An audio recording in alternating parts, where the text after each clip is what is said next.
This is the BSA Scrambler 650. Now we can talk about BSA's heritage, and there's a lot we can say about this motorcycle, but all of that comes later. I'd like you to take 30 seconds to just look at this motorcycle.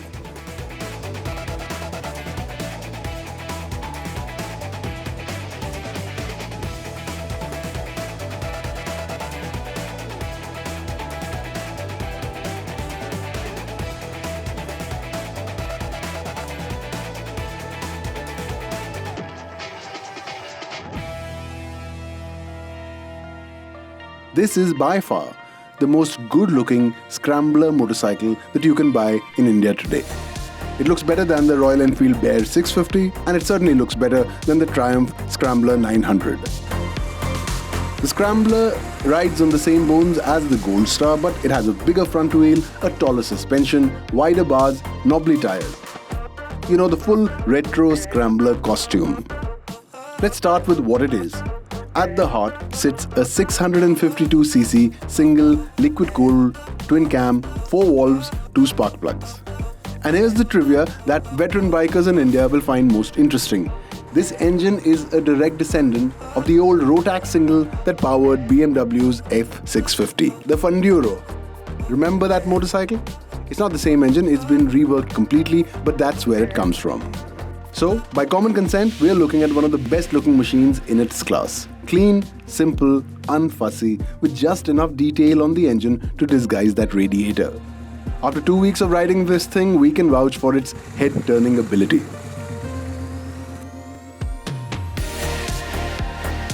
This is a single which is possibly more retro than a twin will ever be, and it behaves like one. A warm, thumpy, unhurried beat that turns even a gentle ride into an event. On paper, it's 45 horsepower, which is modest for a 650. But the fueling is spot on. The throttle is clean. And as long as you stay below 100 kilometers per hour, this is a genuinely happy, charming motorcycle.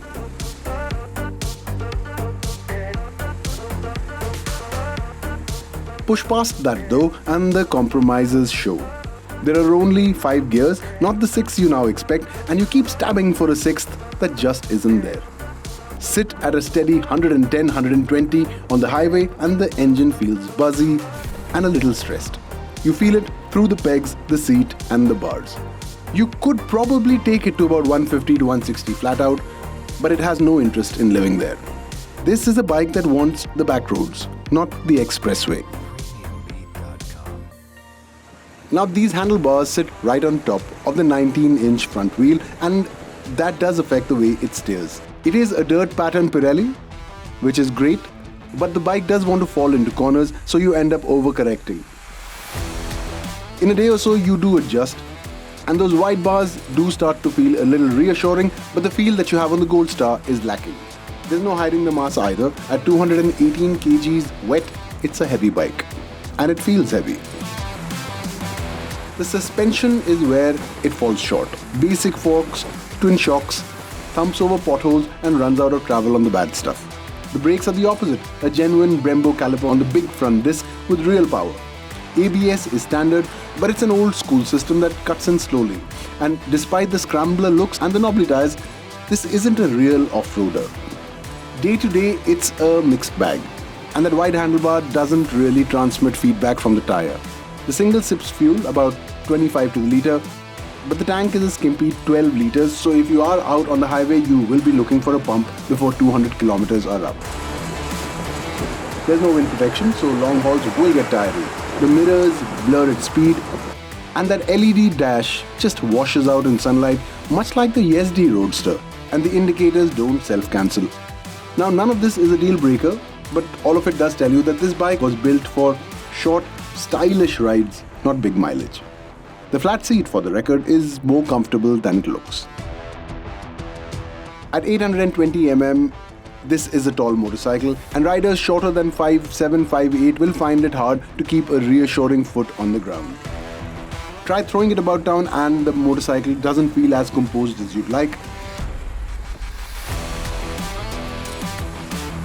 Handling isn't great, but the styling, the details, the paint job, the high front mudguard, This is a good-looking, characterful, affordable motorcycle to wear one of the great names in motorcycling. By that yardstick, it does make a real case for itself. In India, the Scrambler 650 starts at around 3.25 lakh, and that makes it the cheapest 650 of its kind.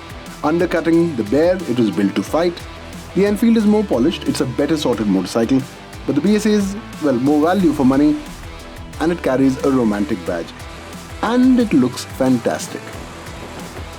It's a motorcycle you buy with your eyes and your heart, and on those terms, the Scrambler works just fine.